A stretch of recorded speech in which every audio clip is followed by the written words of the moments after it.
Okay, so I think we're on. I think we're live streaming. So yeah, just wanted to welcome everyone to our live streaming panel today. My name's Millie Brown. I'm the joint subject leader for fashion, media, and marketing at Plymouth College of Art. This is first of two panel discussions we've got coming up in the next couple of weeks with our amazing fashion, media, and marketing alumni. Glad to say that everybody here is now working in the fashion, media, or marketing industries, which is wonderful, or furloughed from them. And today we're going to talk to our panel about the current state of the industry and how students can prepare for graduating into a post-COVID or ongoing COVID job market. So I want to welcome everyone that's joining us on the live stream today and ask our panel to introduce themselves. So first of all, Penny, can I start with you? Yeah, hi, I'm Penny. I'm working in the press menswear team at DIOR in London. Thanks, Penny. Thank you. Lovely. Beth? Yeah, hi, I'm Beth. I'm working as the head of digital marketing for a media agency called GARRETT Media. Lovely. Thank you, Beth. RHIAN? Hi, yeah, so I'm RHIAN. I'm working as a senior marketing executive for the range. Great, thanks. Mikey? Hi, I'm Mikey. I'm a menswear stylist for End Clothing. Great. Rachel? Hi, I'm Rachel. I'm an account executive at a B2B and B2C marketing agency in North Devon. Lovely, thank you, Rachel. And finally, but not least at all, Chloe. Hello, I'm Chloe. I'm brand manager for PRODIRECT Select, PRODIRECT Basketball, and PRODIRECT Fit. Amazing, thanks panel. So last person I'd like to introduce is Alicia. Alicia is a third-year student in fashion, media, and marketing. She's going to be the chair of the panel. So I'm going to hand over to Alicia now, and she's going to get started with the questions. Thanks, Alicia. So obviously most of you are working from home or have been furloughed and everything. So what do you think has been the most challenging aspect of working from home? And do you think it's affected your ability to work or your productivity or anything like that? I personally have been working from home, so I'm lucky enough to still be working as fairly normal. I think the biggest challenge for me initially was not having that kind of instant communication with my colleagues. So I work in a pretty small office. We are quite a small team. But we work really closely together, and so as we're working, if any kind of new ideas come up, if we hit a wall of kind of creative ideas, we're all together in one space, kind of sharing ideas and sharing thoughts. And for me, it's just really important to have like a second perspective on things and a second opinion on things, second, third, fourth, however many. So I think for me, from working from home, I do miss having that like instant connection and that instant contact with my colleagues if I do hit a brick wall, which is more common now I'm at home. So yeah, I mean, we've got kind of FaceTime video calls and stuff, but it's not quite the same as having that kind of connection in the office. So for me, that's the thing that I've found the most difficult. But as it's gone on longer, I have started to get used to that, and we have meetings every morning, so we kind of use that time to talk to each other and get ideas and things. Yeah, I agree with Beth. Personally, for me, I've always wanted to work from home anyway. So the first initial point, I was like, oh, wicked. Think of all the things I could do on lunch. And but then as the weeks have gone on, because we're one company with a variety of different sites and all of the products sit across all different sites, we actually really rely heavily on each other and making sure that communication's there. So yeah, I'm exactly the same. Like the communication side of things has been really tough, and then just checking in constantly with everyone. It gets to 2 o'clock and I'm like, oh, okay, I'll actually do some work now. So even though I'm working from home, it's a bit like I'm not quite getting as much done as what I'd like to do. Similar to Beth and Chloe, I've got quite a bigger team, I guess, and quite a lot of our work, we have quite a few QC processes, so unfortunately we are finding the work's taking a little bit longer than usual, whereas kind of when we're in the office, I can literally run across the other side of the building and kind of shove someone and be like, can you just look at the email I've sent you? Whereas unfortunately being sat at home, it's getting to the point of, okay, how irritating am I going to have to be to kind of pick up the phone to someone and be like, can you look at the email I sent you 3 hours ago that kind of only needs like a 10-minute review? And obviously it's still trying to meet our clients' expectations of kind of being as seamless as what they're used to, whilst kind of having lots of hurdles to jump through. And obviously where we are in kind of North Devon, like my internet's been going every other day. And obviously it's not just my internet that's going, it's kind of like our senior designers' internet's going. So even just like the technical aspect of things is kind of putting the pressure on. But I think we're all working kind of very well against the pressure. Like we are kind of using it in our stride. So yeah, similar to the girls, it is communication's key. I think at the moment is kind of the key point. It was awfully challenging in the beginning because my line of work really relies on our team being on site, because all of our samples, all the clothes, everything is in the office. And when we don't have access to that, we aren't able to send it to magazines to get stuff shot. And when we get stuff shot, that's when we make money. So we've really had to restructure the whole way we work in terms of, instead of using samples, we've had to use a lot of product shots, product imagery, and photo shoots that we've done in-house. So instead of pushing the spring-summer line, which we were really focused on because that's just dropped in store, we're actually working like way ahead than we need to be. So we're currently pushing the DIOR Jordan line, and luckily we had a lot of shots already, like photo shoots done with Travis Scott, who's the ambassador at the moment. So we're using those pictures as covers for magazines or like features, almost like it's a shoot in itself. But it's also been like really difficult because I haven't been able to speak to my manager, because with planning things, a lot of stuff can change in the office all the time, which makes it so stressful. And it's really easy when you can just run over and tell that person, actually, don't do this, or you can add this.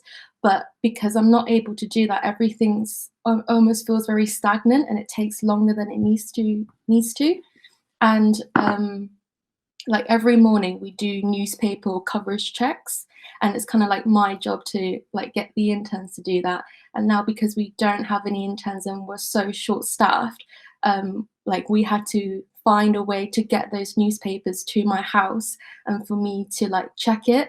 And not having a scanner at home and all that kind of stuff, it's been really challenging, but it's only like taught us to work in a more creative and a new, more imaginative way, which I think is really good, and it's kind of restructured our company a little bit. Yeah, so for me personally, my team and I, we were the first ones to be put on to furlough, because for us to do our job, it's within the social distancing measures, it's just not possible. So the majority of our days are working with models on sets, you know, pretty much in their face, spotting them, styling them. And to do that with social distancing measures in place, it's just not really viable. And we cannot work from home as we work directly with the product, whether that's on set or off set. So it just wasn't physically possible for us to do our job. So therefore we got put onto furlough and are basically just awaiting for measures to be eased or new ways that come about for us to be able to do our job safely and successfully. RHIAN, I think you're on furlough at the moment, is that correct? Yes, yeah, that's correct. Yeah, so I was the same as Mikey. My team was one of the first also to be furloughed. It was kind of more so because of the climate and the situation. Being the marketing department, it's hard to say what is the right thing to promote this time of year. And obviously, as travel to stores should be essential only, it's not right to then go and promote, you know, summer travel or things like that. So we've had to really look at our marketing activity and calendar and really decide what needs to be promoted and what is right to be promoted in this time, because I think it is, you know, health and safety and everyone's well-being is first and foremost the most important thing. So yeah, as much as it would be nice to continue working, I understand that, you know, it's not viable right now. Just taking this time to relax and enjoy a little bit. So do you guys feel like you've been supported by the company that you work for during furlough and working from home? Are they like helping you keep up to date with your work? Like, do you feel like you've been supported the best that you can by them during this time as well? So yeah, I'm really, really grateful kind of to my company. Is obviously we've always kind of had like flexi hours essentially. But I think now that we're at home, we're a lot less strict, I guess. So it's more of, if you get the work done, you can do what you want. I'm very fortunate where kind of my workload allows me to, you know, work my full hours essentially. But if I want to go have a 2-hour lunch break, like, no one's making me feel bad for that. And as well as that, there's a lot of kind of mental well-being kind of support that's being offered as well. So like at the moment I'm isolating on my own, similar to Chloe. So, and kind of there is that kind of, people are reaching out just to make sure that I'm okay. Kind of a lot of emails going through, like, if you just want to chat, you know, like, give me a call. As well as that, I think everyone's being a lot more understanding, I think, just to how some people are reacting to working at home, like our creatives, without speaking on behalf of them, some are enjoying this time at home, some are really, really struggling, just because they're not used to the kind of back and forth via email. Like, it is quite a lot of just face-to-face, quick conversations, whereas, as I said in the previous question, a lot of things are taking kind of like quite a lot longer, just because we haven't got that instant yes, no, move that across, move this here. But yeah, kind of working from home, there's a lot of support. We're having kind of team meetings, but when I say team meetings, it's kind of the 140 employees at our office. We're all having a call like this kind of every Friday. We're all very aware of what's happening, which I think is so kind of good to know in this kind of climate. Just to follow on from that. So my situation is partly quite similar to Rachel's, in the respect that we are having regular catch-ups with the team. We are a much smaller team in contrast to Rachel's. So we have daily catch-ups, you know, so some of them are shorter than others if there's any updates through the previous working day. And then we have a Monday morning catch-up to go through figures and things like that. But the support side's quite different to Rachel's. Rachel's quite lucky that you are in that position where your team is supporting you kind of personally. My team are doing that, but just not in a so obvious way. We kind of are there for each other, but it's very much all hands on deck, because the three of us are responsible for keeping the company going. So there's not really much leeway for kind of, you know, oh, okay, you know, take the time you need, you know, don't rush, it's all fine. It's kind of like all hands on deck. It's got to be done to keep us going. Because before we went to working from home, we had to have a really kind of real chat with my boss about, you know, if we don't get money in, then we don't get paid. And that's the situation, because my boss, who's the CEO of the company, she is responsible for bringing the money into the business, contacting clients and things. So, you know, a lot of our client base has changed. We're not talking to the same people that we were before the pandemic. We were talking to a lot of travel companies and things, which obviously now are not interested in spending any money with us. So we've had to kind of completely change who we're talking to and the customers that we reach out to. But if they don't, you know, understandably, a lot of companies aren't willing to spend loads of money on marketing at the moment. So it is very touch and go. So in that respect, the support is there if we need it, but it is very much, you know, if you want to keep your job, you have to keep working. So it's kind of like a really realistic, but I kind of needed that to actually give me the motivation to keep working, because I think if I was told, you know, just kind of take the time you need, just work when you want to, I would just work when I wanted to and I wouldn't get anything done. So for me, that's been better. But I think it's good that companies are recognising that people will be struggling with their working from home or furlough situations. Yeah, I think it's good that companies are checking in with their staff emotionally. Yeah, I think from my side as well, I feel like as a team we've just got so much closer. So like I like legit like best mates that I can't wait to get down the back beach with half of them. And whereas in the office, because our teams are normally so massive or they're like right over the other side of the business, you wouldn't normally have those conversations. So a lot of people have unfortunately been furloughed, which has meant that the amount of work that we do have is like manic for the small amount of team that we have, which is then I felt like the company as a collective, we've all just kind of been a lot more appreciative of how each other are feeling. So like there is a lot more checking in, and there is a lot of, I know you're busy, but so it's like there's so much pressure on us to make sure, like we need to make sure we're bringing in the money, because if we don't, this company, we don't know like what's going to happen with this company. But there's also that like leeway, if you like, of it's like we all know we're going through this tough time, and like when we're on Zoom calls and stuff like this, stuff like that, and kids come running in, it's like everyone, like we just bring the kids involved, so it's like very flexible in that sense. So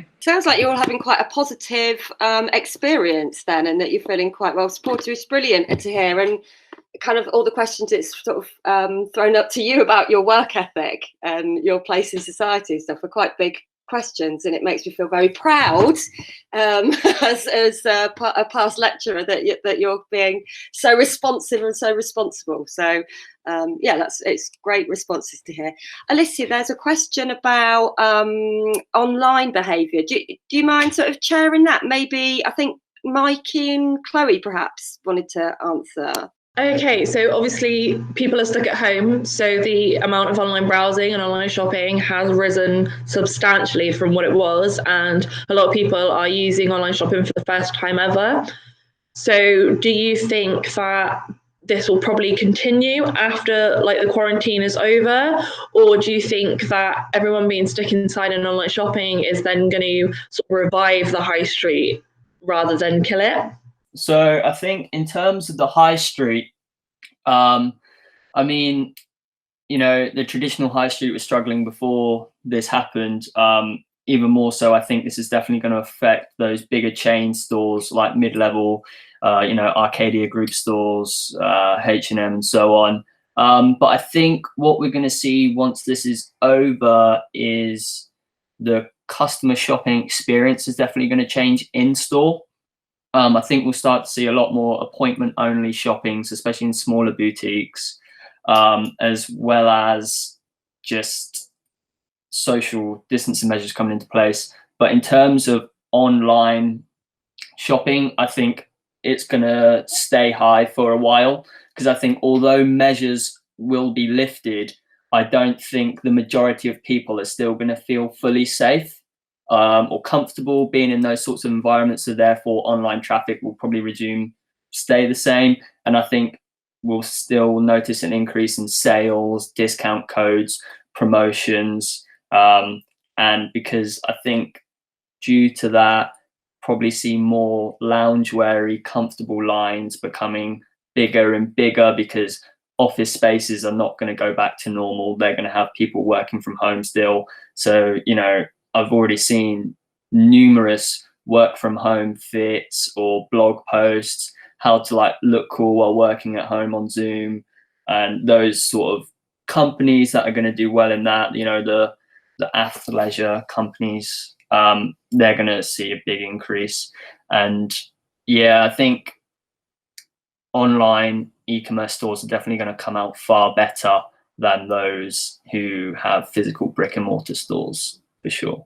We are obviously all online anyway. We do have one London store, but it's more of like an event space that people go to join the like PRODIRECT hype.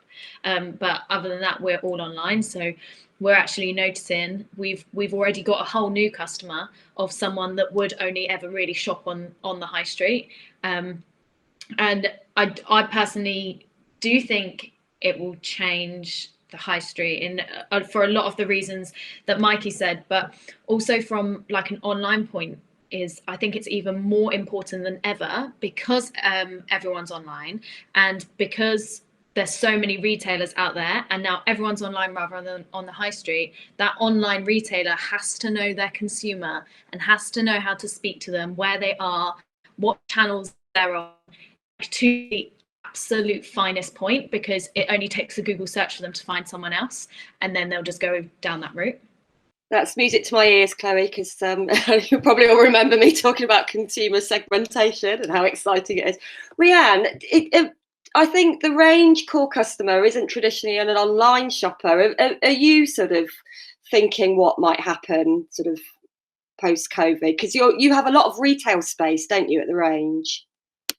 Yeah, I mean, we are classed as an essential store, so we are still open. A lot of our stores, we've got a merger with Iceland, so a lot of our stores do have the essentials in there, so like milk and things like that. So we are still open, and obviously there's other aspects of the store that we sell that like falls into the DIY aspect. So I mean, personally, I've been to one of our stores because it's the closest one to me. So I think they are taking the pressure off of big supermarket chains like Morrison's, Tesco's, and things like that, especially if you're on your way home and it's your closest store to you, you might just pop in.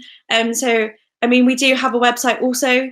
So there's a lot of, and we've got an app. So things like that. I think it'll be a mixture. Like Chloe says, though, all it takes is for someone to do a Google search. If you're looking for a toy house for your kid and it's the first thing that comes up, then are you going to be shopping around more, or are you just going to go right there in stock? Because I feel like for a lot of companies, there is a big stock issue at the moment, because obviously a lot of people come and a lot of product comes from China.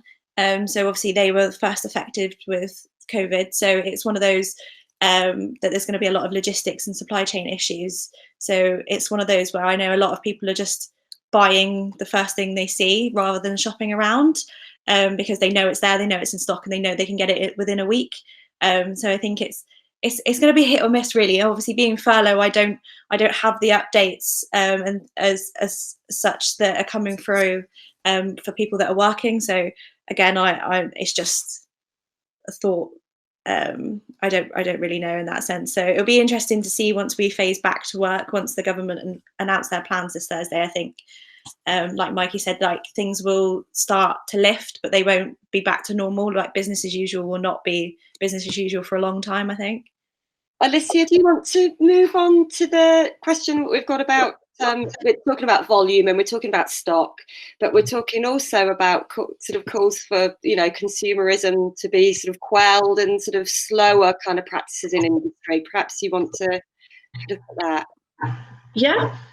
So obviously for a while now, people have been calling for the fashion industry to slow down its production and stop producing so much products at once. So basically bringing an end to fast fashion. But it's how will like marketing and media industries sort of work around that if there's not a new product to promote or talk to the consumer about sort of every day, every week kind of thing? So in regards to what brands are going to be talking about in terms of no new products and stuff, I mean, I've noticed it massively already coming from so many brands that I like pay attention to. They're now talking, you know, to engage the customer more than ever. They're showing mood boards for their seasonal collections. They're making playlists. They're getting like brand ambassadors on board to make them playlists. Anything like that, it's just going to get people involved. You know, creative directors, stylists, they're re-uploading images that they've just got saved on their phone from behind the scenes, shows they've been at, factories, whatever, just to continue that conversation with the customer. And in terms of slowing it down, I think we're definitely going to see a massive shift of brands becoming more transparent with their supply chain. So the customer knows, and because I think the customer now is way more, you know, attentive to those sort of situations and what's going on. They want to know where it's being made, who's it being made by, you know, how many steps does it go through. And then that, I think, is definitely going to shift towards brands obviously being more sustainable, which has been happening for a long time, but I think it's just going to carry on and carry on. And that'll be throughout the entire production phase, be from dyeing to making, how the workers are living, how are they getting paid. Noah is a brand that are really good for explaining the cost of their items. So they quite often do like Instagram posts about this jacket costs $400. Here's how we break down how it's made, where it's made, just to give everybody a clear idea of transparency. And then another way I think brands are going to combat that, to slow it down and not have this massive amount of stock left at the end of season that they can't shift, going to see a more pre-order basis. So you're going to be told, so instead of like a drop day, there's going to be a pre-order drop, and there'll be a limited time where people can sign up for the pre-order, and therefore the product is just made to order. Sporty and Rich is a brand that are doing that with their most recent drop. They're taking pre-orders only, in order to prevent that, because, you know, a lot of stuff came out in the press about this brand burning X amount of stock, this brand burning X amount of stock, and so on. So I think in terms of that, we're definitely going to see way more transparency, be that over Instagram posts, videos, press articles, anything like that. And yeah, so I think Instagram now is probably going to be even more used than before. I don't think there's any sign of it slowing down, because this is the most direct way for brands to connect with their consumers now more than ever, because more people are sat on their phones. So yeah, going back to showing mood boards, making playlists, behind the scenes images, uploading pictures of their customers wearing products more, probably because they're not going to be making that content for the brand, because they, you know, you're not really going to be able to go out and shoot on location in a studio for a long time. Probably see lots of smaller boutiques, especially doing staff styles. How are they dressing from home? You know, what do their houses look like? More people are spending time decorating their houses. Lifestyle product sales have gone up, be that soft furnishing, books, plants, because more people want staying at home. They're like, oh, actually, this could do with like decoration, and that all ties into the lifestyle of a customer. Not only are they buying clothes, but they're buying the lifestyle. You know, someone who likes, I don't know, Japanese designer brands, they're probably going to like Japanese designed furniture and stuff like that. So just a massive cycle. And those stores that do cater fashion, lifestyle, all in one, they're just going to progress even more, I think. I agree. Mikey and myself deal with like similar brands, with like Nike and Adidas and brands like that. And I can't remember what it's called. Mikey, you might remember, but even bigger brands are now going through for like a sustainable avenue. So Nike, there's a whole new range from Nike that's coming out that will eventually be like 100% sustainable. And I think as well that will then put on a lot of pressure for retailers that stock those brands to make sure that they're just as sustainable, because you can't sell a product you can't sell a sustainable product by a retailer that's also not sustainable, because it kind of defeats the object. So I feel like there's going to be pressure across like the whole scale. So even if you use like, I think what Mikey was saying about how the consumer wants to know everything, I think that will even come down to like the marketing things. So is a brand working with a marketing agency that's actually really unsustainable as well, and people want that clear transparency. Has anybody else got anything that they want to talk about in this sort of subject, or we could perhaps move on to more graduate focused sort of questions?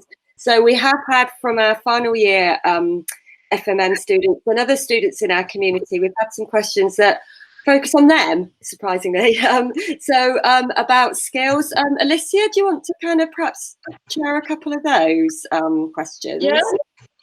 So one thing we're all quite worried about, obviously, is we don't know who's going to make it actually through the pandemic. We don't know if a load of companies are going to end up going into receivership or anything like that. So we're all quite worried actually about how easy it is going to be for us to make our move into the marketing industry, the fashion industry, all of this, because we don't know, a lot of people might not be hiring because they've got enough to sustain themselves, but you know, can't afford to take on anybody new. So we're all a bit worried, like, that we're going to be stuck for a while, not being able to sort of make our way into the industry we want to go into. So do you guys sort of have any thoughts of how we can sort of make our move if that is the case, like keep our options open, or where to get started? Or do you guys think we're not going to have an issue finding a job? I think at the moment, a lot of fashion agencies are very worried, like my friends who work in agencies such as Carla Otto, KCD, because they're not receiving any money from these big brands now, so they don't have that budget to hire new people. However, conglomerates such as LVMH, all those kind of big brands are still hiring, so I wouldn't be too worried about it, but I would maybe rethink of where I'm applying to. So I think applying to these big companies will be fine because they still have the money, because they find different avenues of making money. So maybe for the moment, stay away from agencies and smaller brands, because they're definitely not going to have the budget to hire new people. But I wouldn't be too worried about it, because there's a lot of big brands out there. I think you guys will be okay. I think now as well would be a great opportunity to not niche yourself too much. So from our company, it's a massive company, but we've had to furlough so many people, and the people that have been kept on are the people that can dabble into lots of things. So even though I would still always say follow what you love, I would just try and keep your skill share, like your skills, as diverse as possible.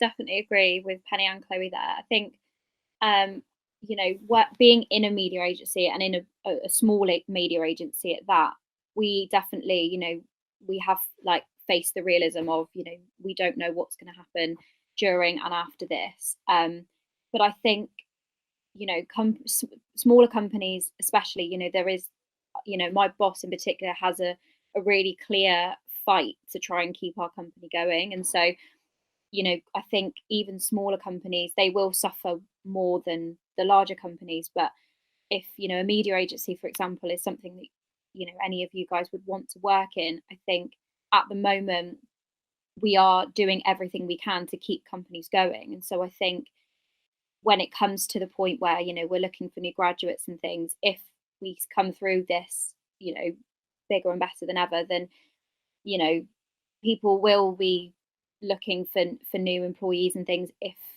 it goes well, if that makes sense. But it just kind of depends, I think, you know, as Chloe said, don't restrict yourself to a niche area, but applying to companies, I don't think it should stop you, because at the end of the day, if a company isn't in a position where they can take you on, then they won't. So you're not really going to lose out on just applying anyway. And then, you know, if they're in a position to take you on, amazing.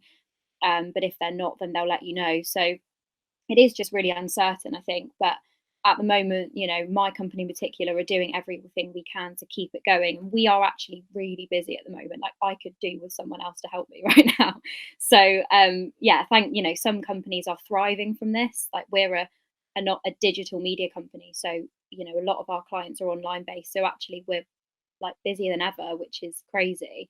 But he's just suggested an intern. Like, I would love one. I really would. I'm like literally backlogged. It's crazy. But yeah, so, you know, I wouldn't rule out the fact that, you know, that media agencies or any companies are going to suffer. Some will, but it just depends on the individual company. So I would say apply, and fingers crossed, really.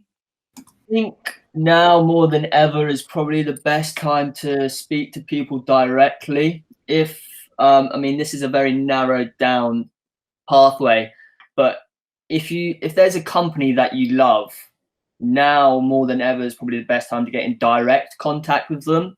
Not just go for a job application. Find out, you know, try and get an idea of what team it's going to be under. Go on LinkedIn, who's in charge of that team, who's like working there already. Make connections, message them directly, Instagram them, leave comments, just like sort of offer yourself to them, because I think now more than ever, I think internships are just going to get bigger than before. Unfortunately, they're not always paid. Now more than ever, they're probably going to not be so paid so great, but it is one of the best ways to get yourself in there. And from my own personal experience, messaging directly, offering them something they might not have already, and just being confident and saying, look, I can give you this, I will intern for you. Like, I think now is going to be a good time to do that, because companies aren't going to have budgets and stuff. They're probably going to be looking at restructures because they've not been making as much money. So therefore, they're going to need people to do jobs. Just unfortunately, it might not be paid amazingly, or it might be on an internship basis. But that experience on your CV is going to be great. You're going to be making the connections you need, like fashion especially. Doesn't matter whether I'm in the Northeast or someone else is in London, everyone still knows everyone. And that just happens, be that through LinkedIn, Instagram, going to different events, talking to different people. Like, I probably know people that Penny knows people that I know, who knows Chloe, and so on. Like, everybody knows everybody. It is a very small circle. So if you put a good impression in, they're going to say to someone like, oh, we had this person work for us, like they just messaged us, that was so good. Oh, what's their name? They'll somehow remember it, and it just works like that. So getting yourself a reputation of being hardworking, willing to do whatever, and sort of just putting up for it for a while, and then in the end it does really pay off, I think. And now is definitely a time to message people directly. More people are working from home, they're probably going to be spending more time on LinkedIn, Instagram, looking at their emails. Just pester them, I reckon, and it works. I'd Nice. like to add on to what Mikey said as well. Like, he's completely 100% correct. Like, now more than ever, we're focusing on finding interns, but later on in the year, because like now we don't have any. And like what Mikey said, it is an extremely close-knit community, especially the fashion industry in London. Like, it really surprised me when I first worked in London that like my boss knows my old boss, and like everyone knows everything about each other. And I think with finding interns, like a lot of people worry, oh, I don't have experience in like PR, like are they going to take me on as an intern? Like, at that point, experience doesn't matter. Like, we just look for people who are willing to be like really hardworking, someone who's confident. So just go and apply and talk to people. And like Mikey said, more than ever now, like people are checking their phones and looking through like old emails where interns have emailed us, but we didn't have time to like go through those emails. Like, even though I'm in furlough, like I'm looking through like old emails of intern applicants, and so is my boss, and like really shortlisting. So I think it's really important to do that research of who you want to be noticed by, where you want to work. Just to follow on from what you guys were saying with Mikey and Penny, I think you're 100% right. I was going to say the best thing you can do right now is network. Like, a lot of people are home, so it is a good time to drop them a message. You know, I'm sure there's a lot of people out there that are willing to help. The other thing as well is what makes you stand out from someone else. Like, could you be using this time to, like, yeah, of course you've got a fashion media and marketing degree, but what else have you got? Could you sign up for an online course to like better your skill set? Could you create a brand Instagram to prove that you can build this, like, brand you as such, and put yourself out there to, you know, because then when people are on their phones, they're spending more time on their phones. If your Instagram pops up, they'll keep you in mind. They know that you've got that kind of drive and, you know, to like to put yourself out there and put yourself on the forefront, which I think a lot of people going forward, because I feel like, you know, like I'm on furlough at the moment, but that doesn't necessarily mean that my job is safe when I get back. So I think the only problem at the moment as well is that not only are you going to be up against other graduates, you're also going to be up against a lot of people that have become redundant because of this situation. So it is a difficult one, but it's like what I say to most people then I hire is like, why should I hire you over the next person? And I think if you can nail that and you can say, well, actually during this crisis, I did this, that, and that, I did, you know, I put myself out there, I built this brand of me, then I think that'll be sorry, what people will be looking for. Thanks, guys. I think there's some really, and I really enjoyed seeing your dog then, RHIAN. There's some really, really lovely, practical and realistic advice, but also you've been really, really positive. So I think, Alicia, you know, hopefully you and the third years would agree that there's some like good news in there and some really great things that you can action straight away and build into your final year projects that you've sort of still got a little bit to do on. And I know we had quite a few questions on the list, Alicia, that I think they've answered quite a lot about about those. I just wondered, Rosie from FMM asked one. Alicia, I don't know if you want to bring that in perhaps to finish our panel off today. Obviously you've said about how making yourself stand out during the interview, because obviously you're going to be coming up against graduates and people who already have experience in the industry. So, because this is a really scary time for us, you know, a load of us don't know what we want to do. A load of us don't know what we're going to do after graduation. Like, you know, this is the first time in our lives where we haven't had a plan of what's going to happen next. So it's quite unsettling. And then this just made it 10 times scarier. So what would you suggest for sort of standing out? And also, if you were looking to employ, like one of us, what skills would you be looking for? Would you be looking for new skills because of the pandemic, or is there anything is there anything you could suggest like that? I think when it comes to like hiring, like for me and my boss anyway, like CV is so important, not in terms of what's on it, but more important of how it's presented. Like it has to look pretty, and you don't just use like boring fonts. And I know like Millie really stressed this to me when I was at uni, and first like I didn't really understand it because I was like, it's a piece of paper, CV is a CV, but because you're going through so many different CVs, it really has to stand out. Like I'm not saying you have to hire a graphic designer to get it designed, but it just has to look nice. Like don't use Comic Sans, etc., etc. I think you just have to show that you're really, really willing to work hard, because now more than ever, when we go back, it's going to be 10 times even more busier than we are. We always look for someone who's like willing to learn, who's confident, and hardworking. Yeah, I don't think for us anyway at DIOR, like when we hire interns or people to work, you don't necessarily have to have like a PR background. I came from a styling background, and at first I thought I'm not going to be hired because I don't have PR experience. But what my boss said to me that has always stuck to me is that as long as you're willing to work hard, like you can learn these skills as you go along. So I wouldn't be like too worried about it. And I'd also like to add that it's hard to find the job that you like, that's your dream job at the moment.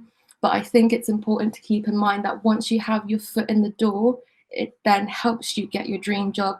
Like your first job doesn't have to be the job you've always dreamed of. And that was really important for me to understand.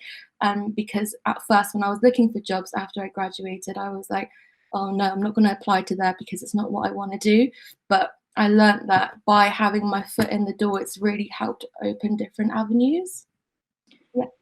I think from our side as well is, like similar to Penny in that skill set, like we can train you up. Like if you're just a graduate videographer, like we can just sit you in with our senior videographers and we can train you up. That's not the biggest thing, but what I've seen, especially through Corona and the people that have been furloughed compared to the people that's have been kept on, is just the love for it, like the genuine desire that you love the industry that you're in, and that you're, I guess, similar to hard working, but like you're really, I don't like the word passionate, but like you really believe in the company, and that you really want it to work just as much as the directors or the CEOs, like because everyone plays such a part. So like for me, I'm massively into sportswear and the fitness industry. So when we employ other people, I would want to see that replicate. Like I want to have conversations with you and you get just as excited about it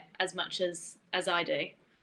When Chloe's talking about the passion aspect of it, I think in an interview setting, it's very easy and quickly to find out whether someone really wants the job because they want the job, or they just need a job. And that comes across so quickly as soon as you start having a discussion with someone in an interview setting. Like, for example, say it's a company, whatever, and you can discuss what that company does, the brands that they sell or whatever type of content they produce. Like, it's very easy to tell who's actually passionate and knows their stuff, or who's just like done a bit of research beforehand. Like, you can tell if someone like eats, sleeps and breathes a culture, or they've just like looked into it purely for the job application sake. So if there is a certain area that you're like super passionate about, try like your hardest to go for that area, because that's where you'll excel the most, because your passion will come through not only in how hard you work, but like your desire to strive and go above and beyond. And that's what employers are looking for. They don't want people to just show up at 9, go home at 5. They want people to like, in like a healthy way, to just live their life through their job, if that makes sense. Like, you can really tell when someone's good at their job, because 9 times out of 10 they love it and they love what they're doing. And I think that is a really important, like, even if you're not the most confident person, you know, most people enjoy talking about stuff that they love, and that's always going to come through. So it's just like really understanding what, and just tell people why you love it so much. I think that definitely helps in interview settings, or even just getting yourself out there. I agree with what Mikey said. It's really important. Like, you can really tell if someone's passionate or not, because when you're like, you're passionate about that company, you love like what they stand for and what they do, you're willing to go that extra mile for them. And like, especially like in PR, like we work crazy hours, and like some people just quit, and that's completely fine. But like the ones who really stay till the end are the ones who are passionate about the brand and live and breathe like the work and like what the company stands for and stuff. The whole way kind of through uni, really, and after uni, I was at like point where I was just like, I don't know what I'm gonna do, and it was really scary. And I kind of like never stopped feeling that really until I got a job, and I kind of was like applying for jobs and stuff. And the job that I took now, like Penny said, it wasn't necessarily my dream job, because I actually didn't know what my dream job was, and like I couldn't express that to people. Like a lot of people didn't understand that. They were like, well, what is it you really want to do? And I was like, I haven't got a clue. Like, I really don't know, because in uni, you know, students probably all like know this, you cover so much, and it was like an influx of just creative madness. And I was like, I don't know what I want to like do. And I would even ask Millie and say like, what do you think I should do? Because I didn't know. So I wanted to like ask other people what they think I should do.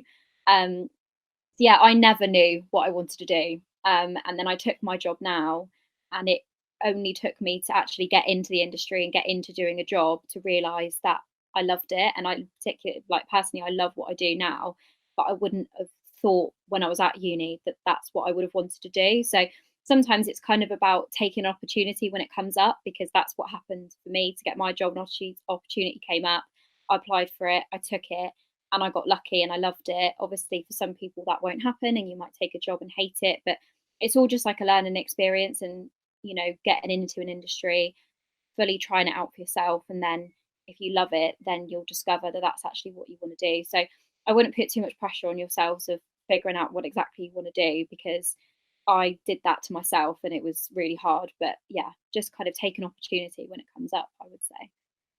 Completely like agree with Beth there. When I first started in styling, at first at uni, I was like, that's what I want to do, that's my goal. I got into styling and I was like year and a half in, I was like, this is not what I want to do. And I started panicking, like, oh damn, like I feel way too old to change my path now.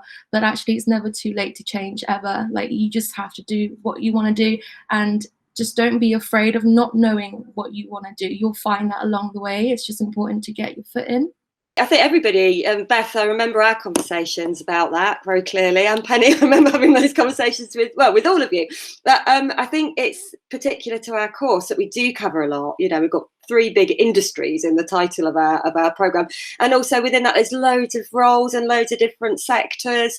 So you know, I know the current third years we're having these sort of conversations with, so it's really timely that you've kind of said that. And also perhaps some of the roles and the jobs and the, you know, technology is changing very quickly and changes our industries really quickly. It's always under flux, so in flux. So it's, you know, maybe the role that is your dream role hasn't quite been invented yet. But yeah, it's great to hear how you kind of, you know, you're open to those experiences. I am looking at the time, and I think we need to kind of just quickly kind of round up. I would like to ask a question though, and it's kind of one that if you guys come in, and I always ask you to kind of say this, but if looking back at your experience on fashion media and marketing, your time at Plymouth College of Art, you know, there was something that you took advantage of and it really worked, or something that you didn't do that you wish you had done.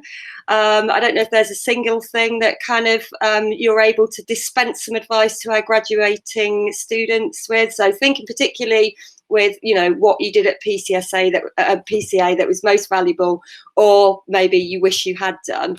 I think the thing to me that I probably not so like I really took advantage of and kind of miss it so much now is being able to do everything in one place. And like, so me personally, I did a lot of like creating of merchandise and stuff like that. And rather than outsourcing it, spending a fortune, I could do everything I wanted for my projects in-house. And when you leave, that is not possible really, unless, well, it's not. So making the most of the facilities that the college has definitely is something that I would say actually go and use. You might think, oh, I'm never going to use a screen printer ever. Just try it, learn it, get an idea of how it works, because you don't know until like later on when you might need that. There might be a thing come up in your workplace like a year later. Oh, we really need to print a computer. Does anyone know how to do it? Oh yeah, you do because you did it at uni. All right, you might need to watch like a video on YouTube. Like, you've got the rough idea of how it works, and it's just being able to do those different things in one place makes you even more hireable because you've got different skills. I have to say also, Mikey, the screen printing studios are closed as well at the moment. But you guys have no idea in the lab right now. But yeah, resources in general, that's amazing. Does anybody else want to jump in? Thanks, Mikey. I agree with Mikey, but one thing that I wish I did was pay attention more to the projects that I wasn't interested in, or what I thought I wasn't interested in. So like the photography like modules, I look back and I just think, oh god, why didn't you just like really grasp that? Guys, it would have saved me so much time, because I worked so closely with our photography department and our video department, and I knew a little bit, but most of it I've had to learn on the job. And I'm lucky that I do have those different departments, but there's sometimes like one little tiny bit of bit of an edit of a video that I'm like, oh, I don't like that bit. But they might have like a soccer video come in that needs to take priority. So then my video gets pushed back. So I have spent time now on YouTube and learning how to do it. But if I just paid attention at uni and actually put that effort in, I wouldn't have had to spend hours on YouTube trying to learn it. So yeah, pay attention to all of the modules. I'd like to add that one of the most useful, like most important things that I got out of uni was like how willing Millie was to let me work off site. Like I'm not joking, but I think a lot of how I got my job in the industry was thanks to Millie for like trusting me, letting me like work off site to do my internships, because like, to be honest with you, I was at uni like 20% of the time, but she let me work off site, and I was so thankful for that, because when it came to applying for jobs in London, because it's so competitive, it really, really helped me. And another thing that's not as much like work related, but just bear in mind, like uni was like the most fun I've had ever, and like even now at work I still look back to those times and I really miss everyone. So just like cherish those moments and make the most of like being with your mates and stuff. Thanks, Penny. I just want to point out, Penny it wasn't like the whole time she was only there 20%. Just in that final year. And I think it was a bit more than 20%. Anyway, really nice to say. Beth and RHIAN, we've got like a minute left. Have you got like sort of 30 seconds each of advice you can dispense, Beth? What helped me get my job was the skills that I learned in uni. So like things like Photoshop and InDesign, like all of the kind of actual things that before uni I wouldn't have even know how to open Photoshop, and then I learned so much of that in uni that when I came to my job, my employer was kind of like, oh wow, like you can do that, okay, that's amazing, because it's one less thing that they have to teach you. So going back to kind of the question of what makes you more appealing than another candidate is that if you can go forward and say, I've got skills in this, this and this, which and also research the company, know what they use, look on the job application and stuff. If you can go forward and say, I have these skills ready, you don't have to teach me, you are automatically more, employable, because it's like, well, you're kind of ready-made. So I think those skills that they teach you at uni, like that really helped me. And I use Photoshop daily. Like I hate it just as much as I did when I was at uni. Like I'm using it that much again now. But it's so helpful because it's just kind of stepped me like 10 steps further than what I would be if I didn't have that and if I didn't fully pay attention to that. So yeah, those skills at uni are so valuable, and I think just really push that forward. I think you know, employers, for me personally, they were really appealed. They were appealed by the fact that I had those skills ready. Thanks, Beth. RHIAN, have you got any sort of words of wisdom just to add in 30 seconds? Yeah, so the only thing I wish I had done more of, and I don't know if it would be possible at the time, is when I interned, I did it all in PR. So it was fashion PR up in London, and then I did a PR communications role down here. But I just wish I had done something, especially I was the same as you, like I didn't know what I wanted to do when I left uni. Still not entirely sure where I want to go in the future either. You know, I just kind of wish I had explored a few more avenues, if and where possible. I know it's not necessarily potentially possible right now, but then I would have had more of an idea of a broader kind of spectrum. And I think the thing is as well, like being down in the south, there's less like fashion based opportunities, which I don't think is necessarily a bad thing. I think a lot of other opportunities, you can take the skill set and apply it to another industry. So I think it would have been good to just kind of think outside the box a little bit more and been a bit a bit more like adventurous with that, I think. But yeah, I think like everyone said that this you learn so much and it's so valuable that it's just keep on learning and keep on continuing those skills, that I think is really valuable. That's a really good piece of advice to sort of end on, and I'm conscious of the time. We've gone a little bit over. I'd like to thank you all for taking part. You've been amazing and so much more and grown up, and like, you know, such fantastic kind of advert for alumni. So really thank you all, and thank you Alicia as well for getting those questions together and for sharing them all. That's brilliant. We've got another panel on Thursday the 14th of May with another set of alumni going to be talking about final year projects. But until we see you again, thank you so much. Bye. Bye. Thanks, Lily. Bye. Bye, guys. Miss you.